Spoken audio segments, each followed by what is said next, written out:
अगर मैं मानता हूँ कि मेरी बहुत रिस्पेक्ट है, तो दूसरे को भी उसी तरीके से मुझे ट्रीट करना पड़ेगा। दूसरे इंसान को भी मेरे साथ वैसा ही व्यवहार करना पड़ेगा जैसा मैं चाहता हूँ, या जैसा है वो होता है माफ कर देने का।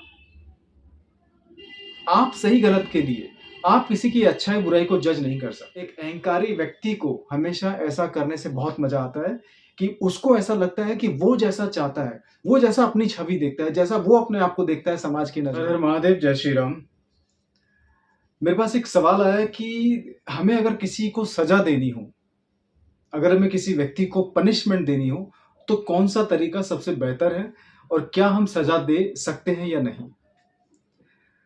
तो सबसे पहले तो मैं ये बोलना चाहूँगा आपको कि सज़ा देने का हक जो है, वो सामाजिक तौर पे कानून को है, और अगर आध्यात्मिक तौर पे या धार्मिक तौर पे देखा जाए तो सज़ा देने का जो हक है, वो सिर्फ़ परमात्मा को है या प्रकृति को है। क्योंकि अगर हम सामाजिक तौर की बात करें, तो अगर किसी व्यक्ति ने कुछ गैर कानूनी अपराध करा है या कुछ ऐसी गतिविधि करी है, जो समाज के सिस्टम को या कानून को कहीं न कहीं छेड़ती है, तो उसको कानून सज़ा देगा। और अगर किसी व्यक्ति ने ऐसा कोई गलत काम किया है जो नैतिकता के आधार पे सही नहीं है, या मोरल वैल्यूज़ या चरित्र के आधार पे सही नहीं है, तो उसे कानून भी सज़ा दे सकता है, और उसे परमात्मा के जो कर्म के जो सिद्धांत हैं, वो भी उसे सज़ा देंगे। लेकिन सही गलत की परख आपके अंदर होनी चाहिए, ताकि आप सही और गलत कर्म को करते समय या काम को करते समय ये निर्णय ले सकें कि ये सही है या गलत है। लेकिन सज़ा देने का हक आपको नहीं है। सज़ा देने का मतलब ये होता है कि आप किसी व्यक्ति के कर्मों को, उसके फलों का, उसको मतलब उसको फल दे रहे हैं उसके कर्मों का। अगर किसी व्यक्ति ने आपके साथ बुरा कर दिया, तो देखा जाए तो उसका जो कर्म है वो उसके साथ बंध गया।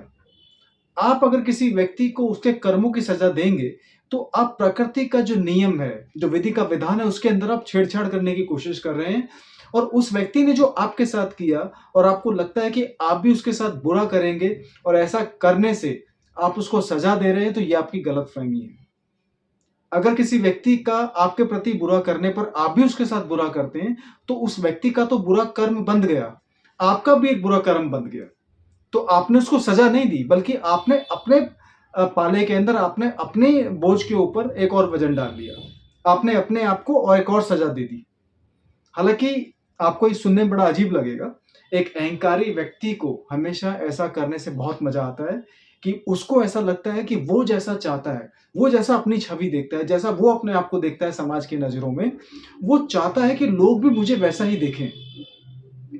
अगर कोई व्यक्ति चाहता है कि भाई मेरी बहुत समाज में इज्जत हो, रिस्पेक्ट हो, मेरा बहुत रुतबा हो, और कोई व्यक्ति उस नकली सी छवि को, उस जो मट्टी का जो ढांचा बना हुआ है, अगर उसको आके कोई जरा सा पिन मार देता है या गिरा देता है, तो एक अहंकारी व्यक्ति को बहुत दुख होता है, और उसे लगता है कि यार मैं तो अपने बारे में ऐसा सोचता था, तो इसकी हिम्मत कैसे हो गई मेरी छवि को खराब करने की, या मेरे साथ ऐसा अभद्र व्यवहार करने की। तो अगर इसने मेरे साथ ऐसा किया है, तो इसने मेरे साथ गलत किया है। और ये जो धारणा होती है ना सही गलत को इस तरीके से देखने की, ये अहंकार की वजह से होती है। इसका कर्म, इसका जो जन्म होता है, वो होता है ईगो की वजह से। ईगो ही कहती है कि अगर मैं ऐसा हूं, तो दूसरे व्यक्ति भी मुझे ऐसे ही दिखने चाहिए। अगर मैं मानता हूं कि मेरी बहुत रिस्पेक्ट है, तो दूसरे को भी उसी तरीके से मुझे ट्रीट करना पड़ेगा। दूसरे इंसान को भी मेरे साथ वैसा ही व्यवहार करना पड़ेगा जैसा मैं चाहता हूं, या जैसा मैं अपने बारे में मानता हूं। और अहंकारी व्यक्ति तो वैसे भी अंधेरे में जीता है। अहंकारी व्यक्ति को कभी आप सही गलत का पाठ नहीं पढ़ा सकते। अहंकारी व्यक्ति को कभी आप ये साबित करके नहीं बता सकते कि यहां आपकी गलती थी, यहां आप सही थे। तो सही चीजों को तो मान लेगा, ठीक है, लेकिन अहंकारी व्यक्ति गलत चीजों को कभी स्वीकार नहीं करेगा। तो एक अहंकार के भरोसे बैठकर, एक अहंकार की धारा में बहकर व्यक्ति जब दूसरे व्यक्ति को सजा देने की जरूरत जाता है, जब सजा देने की कोशिश करता है, तो अपने साथ वो दूसरे का तो नुकसान करता ही है, वो अपना भी नुकसान कर लेता है, क्योंकि कर्म में वो बंध जाता है।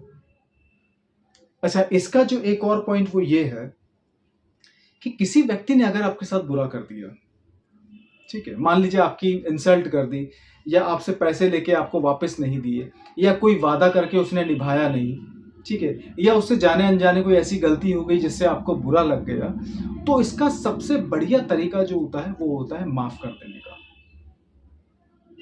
आप सही गलत के लिए आप किसी की अच्छाई बुराई को जज नहीं कर सकते। आपको परमात्मा ने उस लायक बनाया ही नहीं है। बहुत सारे लोग जिनको ये लगता है कि मैं अच्छे-बुरे की परख रख सकता हूँ या अच्छे-बुरे के प्रति किसी व्यक्ति के लिए जजमेंट पास कर सकता हूँ या किसी व्यक्ति को जज कर सकता हूँ, तो ये बहुत बड़ी गलतफ़हमी है और ये बहुत बड़ा गुनाह भी है। नैतिकता के आधार पे या एक नियति के आधार पे। आप किसी व्यक्ति को जज करने के लायक नहीं हैं और ना ही आपका ये काम है।